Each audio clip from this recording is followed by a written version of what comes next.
बिस्मिल्लाहिर्रहमानिर्रहीम। खातिन हज़रात, मैं हूं अख्तर अब्बास और आप सबको मेरा सलाम पहुँचे। दो अहम मसले हैं और ज़िंदगी के, अल्लाह माफ़ करे, इनमें से कोई मसला भी बिगड़ जाए, एक ज़रा छोटा है, एक बहुत बड़ा है।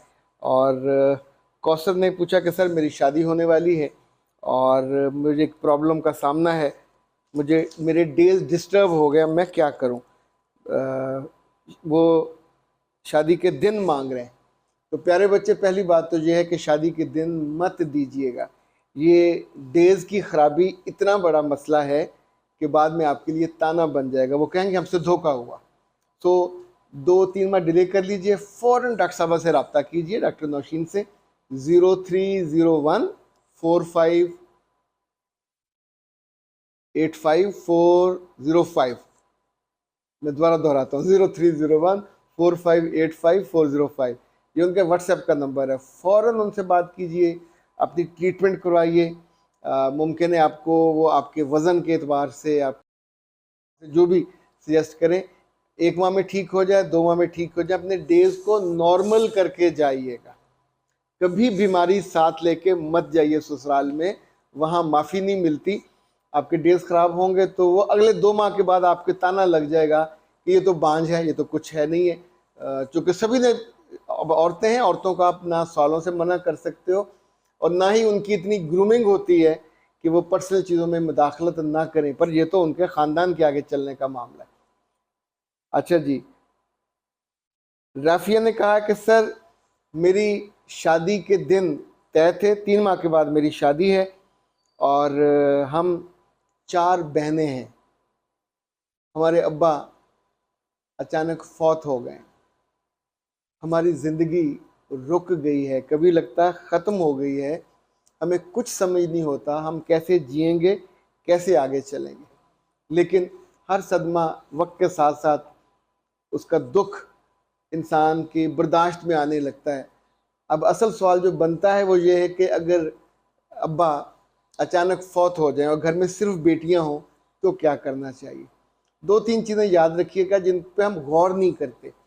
एक तो ये कि अब्बा के दोस्तों में से कुछ दोस्त ऐसे होते हैं जो बहुत सोबर होते हैं, अब्बा जैसे ही होते हैं, और या फैमिली फ्रेंड्स होते हैं।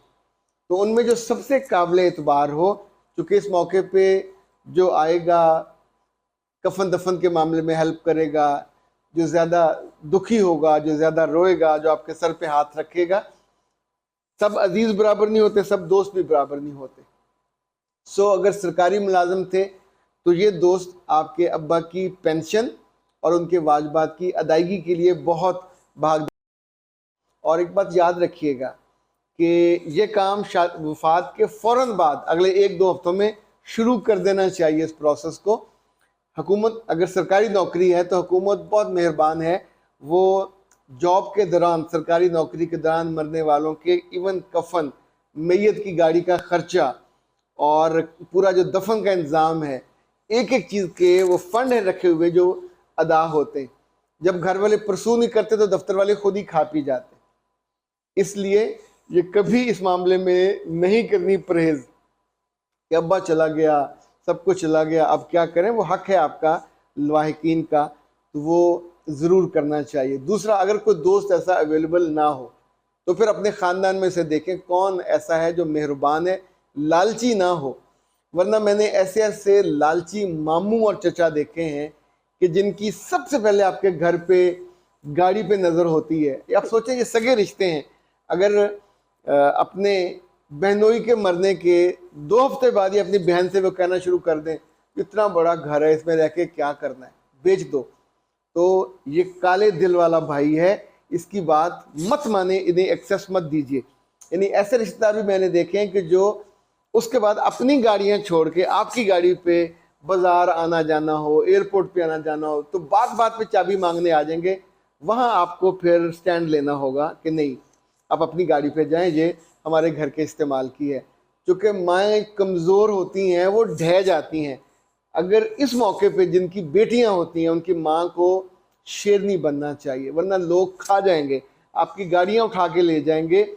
अगर आपका बिजनेस है आपके मियाँ का, वो उस पर काबिज हो जाएंगे। सो मैंने ऐसी औरतें भी देखी हैं कि जो इद्दत के दौरान दफ्तर पहुंचती हैं, चाहे घर में से किसी को साथ लेके जाएं, वहाँ के जो 3-4 लोग अहम होते हैं उनसे मुलाकात करती हैं, उनसे अकेले एक दूसरे के बारे में पूछती हैं, फिर सबको बुला के जो लोग होते हैं उन्हें कहा जाता है क्या कहना चाहिए आपको कि ये रिस्क का अड्डा मेरे मियाँ ने बनाया, इसमें आपको भी फ़ायदा था, हमारा भी फ़ायदा था। अब वो नहीं रहे, लेकिन ये दफ्तर, ये काम चलता रहेगा। आप लोग ईमानदारी से करोगे, दयानतदारी से करोगे तो आपके घर का चूल्हा भी चलता रहेगा, हमारे घर का भी चलता रहेगा। बददयानती करेंगे तो अल्लाह ऊपर देखने वाला है, उसके बाद ये बंद हो जाएगा, हमारा भी नुकसान होगा, आपका भी नुकसान होगा। फिर उनमें से जो मैनेजर हो उसके ज़ुम्मे लगाइए कि वो डेली आपको रिपोर्ट देगा, शाम को दिन में जो खरीदो फरोख्त हुई है, कोई चीज़ें बिकी हैं उनकी आपको रिपोर्ट दे, जो लोगों के आमदोरफ्त है उसकी आपको रिपोर्ट दे। जितनी ग्रिप कर लेंगे आप पहले हफ्ते में, आपका बिजनेस बच जाएगा। अगर आप ग्रिप नहीं करोगे और डरी हुई, सहमी हुई, मरी हुई लड़की, मरने वाले के साथ लोग आपको भी उस कब्र में डाल देंगे जिंदा सलामत। तो ये मत कीजिए। आपकी बेटियों के लिए, जो बड़ी बेटी है वो पढ़ रही हो तो उसे रुकना चाहिए, वो ज़्यादा समझदारी के साथ अगर घर के ये बिज़नेस है, बिज़नेस में जाए, बैठे, समझे। इसी तौर पे अपना कोई जानने वाला बंदा जो है, एतबार का बंदा, उसको वहाँ बिठाइए, वो उसको टेक केयर करे। कोई वकील हायर कीजिए जो अब्बा की जायदाद और मुख्तलिफ जगहों पे अगर दुकानें हैं, कोई कारोबार है तो उसको टेक केयर करे। इसी तौर पे याद रखिए, घर में जो असासा जात हैं इनकी अपने ख़ानदान के लोगों को धुआं ना लगने दें। तो जब कहते हैं धुआं ना लगने देना। दूसरा, जो अब्बा के एटीएम हैं, अगर आप उनके कार्ड्स के नंबर जानते हैं तो बैंकों से पैसे निकलवा लीजिए, क्योंकि अगर एटीएम का आप नंबर नहीं जानते तो चेक बाज़ दफ़ा अच्छे जो मियाँ हैं उन्हें चेक पे साइन करके बीवियों को दिए होते हैं, उससे पैसे निकलवा लिए।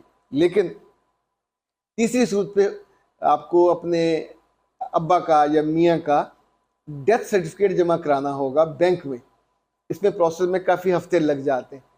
वो उसको मुर्दा डिक्लेयर करेंगे, फिर उसके वारसों की लिस्ट चाहिए होगी, तब वो जाके, अगर तो उसमें अकाउंट के साथ लिखा होता कि मेरा वारिस कौन है, लाइक मैंने अपनी अहलिया का नाम लिखा, तो या जैसे मैं जब फौत हूँगा तो जो मेरी बुक्स हैं उसकी रॉयल्टी में मैंने अपनी बेटियों का नाम और अहलिया का नाम दिया है कि मेरे बाद इसके जो राइट्स हैं उनको चले जाएं। तो इसी तौर पे बैंक में हर मर्द ने, समझदार मर्द ने किसी का नाम दिया होता है। अगर उसने नासमझी से भाई का नाम दिया हुआ है, अपने घर वालों का नाम, बाप का या माँ का दिया हो, तो फिर सब उधर जाएगा, फिर आपके पास कुछ नहीं आएगा। तो ये चीज़ें ऐसी हैं जो फौरी तौर पे। और दूसरा बेटा, सदमा जितना भी बड़ा हो वक्त गुजर जाता है, फिर आपको नॉर्मल भूख भी लगती है, आपने पढ़ना भी है, शादियां भी होनी है। अब आपकी शादी है अभी 3 माह बाद, अब इसको बहुत ज़्यादा डिले मत कीजिएगा, 3 माह काफ़ी वक्त है और इस बीच में आपका दुख संभल जाएगा। आप शादी में बहुत ज़्यादा लेविश खर्चा मत कीजिएगा, आपकी सहूलत है। बाज़ दफ़ा लालची होते हैं अगले लोग, वो कहीं कुछ तंग करें तो देख लीजिएगा, अगर ज़्यादा तंग करें तो फिर उस फैसले को रिकन्सिडर कीजिएगा। लेकिन अपने ख़ानदान के लोगों को, अपने घर, अपने असासों, अपनी गाड़ियों, हर चीज़ का उनको इस्तेहकाक मत दे दीजिए कि आप पड़े हुए मुर्दों की तरह लोग आ रहे हैं, चीज़ें इस्तेमाल कर रहे हैं, पैसे आपसे मांगे जा रहे हैं, तो ऐसे में क्या नहीं है पैसे, फिर अपने पास से खर्च करें ना जी। लेकिन ये जो वक्त है इसको बहुत समझदारी के साथ, और जो सरकारी काम हो तो फिर कोई ना कोई मेहरबान आदमी ऐसा ढूंढ लीजिए और फिर वहाँ से बच्चों को आराम से ये मिलती रहती है। एक दुख का मामला है, पर दुख से मरा नहीं जा सकता। ज़िंदा रहने वालों को जीना होता है, खुराक भी चाहिए होती है, इज़्ज़त भी चाहिए होती है, मोहब्बत भी चाहिए होती है और तहफ़्फ़ुज़ भी चाहिए होता है। तो कभी ऐसा न करें कि ख़ुद अपने हाथ पाँव तोड़ के बैठ जाएं और दुनिया सब कुछ लूट के ले जाए और फिर बाद में रोते रहो कि हमारे साथ तो दुगना दुख वाला मामला हो गया। अल्लाह ने अकल दी हुई है, अल्लाह ने हौसला दिया हुआ है, अकल भी इस्तेमाल करनी चाहिए, हौसला भी इस्तेमाल करना चाहिए और ताल्लुकात भी इस्तेमाल करनी चाहिए। अख्तर अब्बास को दीजिए इजाज़त। अस्सलाम वालेकुम।